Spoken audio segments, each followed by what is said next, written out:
Honorable Deputy Minority Leader, the Minister has concluded. Thank you, Mr. Speaker. It's just a point of clarification.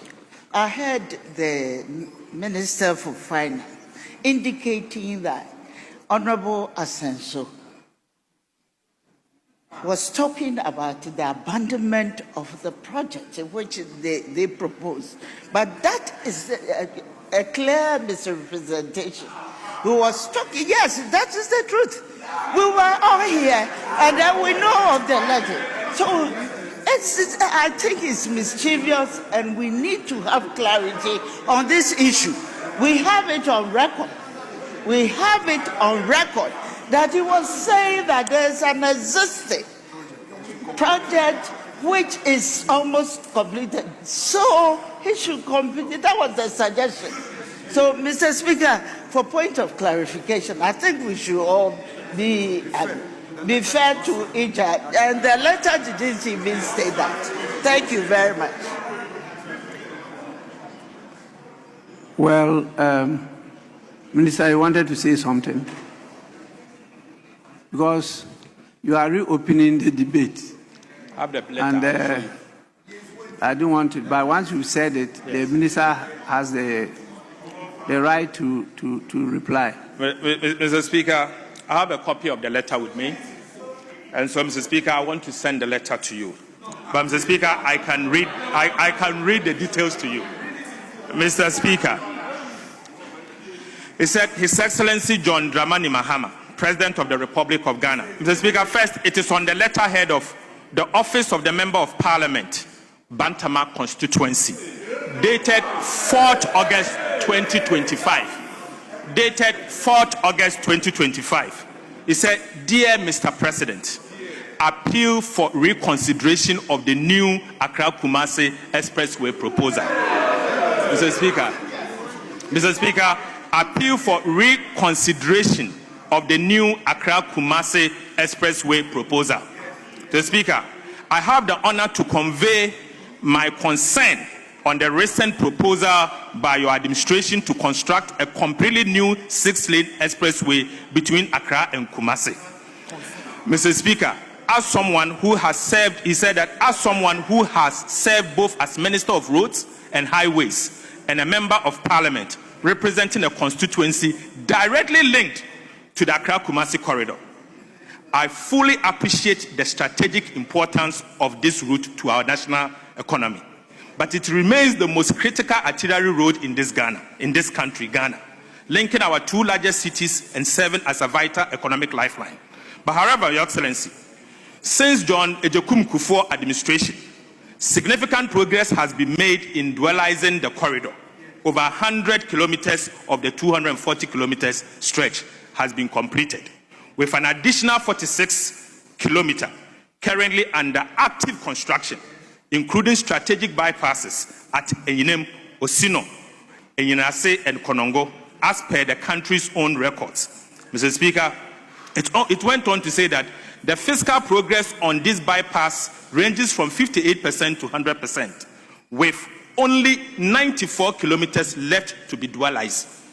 The recent announcement to initiate a completely new expressway project, whilst these projects are underway, raises genuine concern, and I am particularly struck by the Road Minister's own admission that the ministry is in the process of hiring a consultant to undertake the feasibility study for the new project.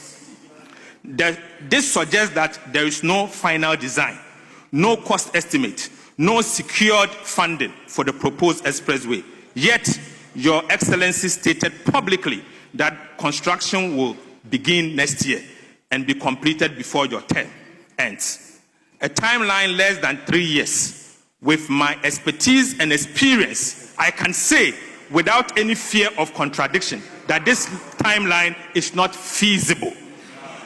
It went on to say the following: with the greatest of respect, Mr. President, such pronouncement made ahead of critical project milestones like feasibility, costing, environmental clearance, and financing risk undermining our credibility in infrastructure facing and infrastructure planning, and public investment management. Moreover, Article 35(7) of the 1992 Constitution enjoins government to continue development projects initiated by previous administration in the national interest. It went on saying that abandoning an ongoing project, one that is technically sound, economically justifiable, and already delivering results, contradicts this constitution directive and may set a bad precedent for wasteful governance. So, Speaker, it went on to say that I am aware that the Minister for Roads and Highways has raised concerns about alleged cost overruns arising from project variations, which, while such claims deserve to be thoroughly investigated and, if necessary, addressed through appropriate corrective measures, they should not serve as justification. They should not serve as justification for abandoning the entire project. It went on to say that in the context of Ghana's current fiscal constraint and competing, I will share it. I have not shared anything. It's here. I have it here. I'm reading. He said that, Mr. Speaker, no, let me read it. I'm reading, Mr. Speaker, he's not listening. Listen to me. I have it here. I'm sharing it with you. Mr. Speaker, let me read everything. Mr. Speaker, abandoning the entire project, variations and cost adjustment are common in major infrastructure works and can be managed within existing contractual and legal framework. Discontinuing a critical national project on the basis of unresolved variations not only undermines continuity but also set a troubling precedent for future infrastructure development. Mr. Speaker, in the context of Ghana's current fiscal constraint and competing infrastructure needs nationwide, I respectfully submit that it would be far more prudent to complete the existing dualization project than to commence a new, significant, more expensive one. Mr. Speaker, the resources, he went on to say that the resources needed for a fresh expressway could instead be channeled into completing the ongoing Accra-Kumasi dual carriageway and address other critical roads such as the Eastern Corridor, Coastal N1 Corridor, and Kumasi-Tamale Highway. He went on to say that, Your Excellency, my concern is born out of it's not born out of partisanship, but in the interest of continuity, prudence, and national development. I respectfully urge you to review the current course and provide leadership that consolidate, not disrupt, the modest gains we have made as a country. Please accept, Your Excellency, the assurance of my highest consideration. Mr.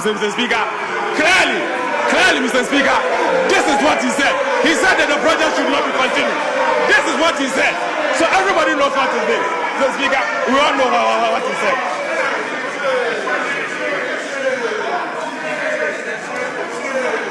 Honorable members. Honorable members.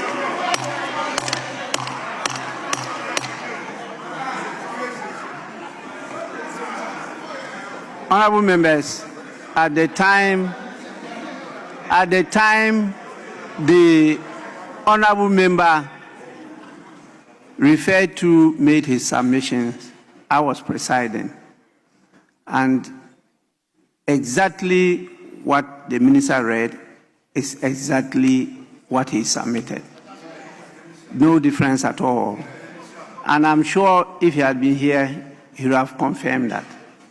It's only you are looking at two different sides of the same coin.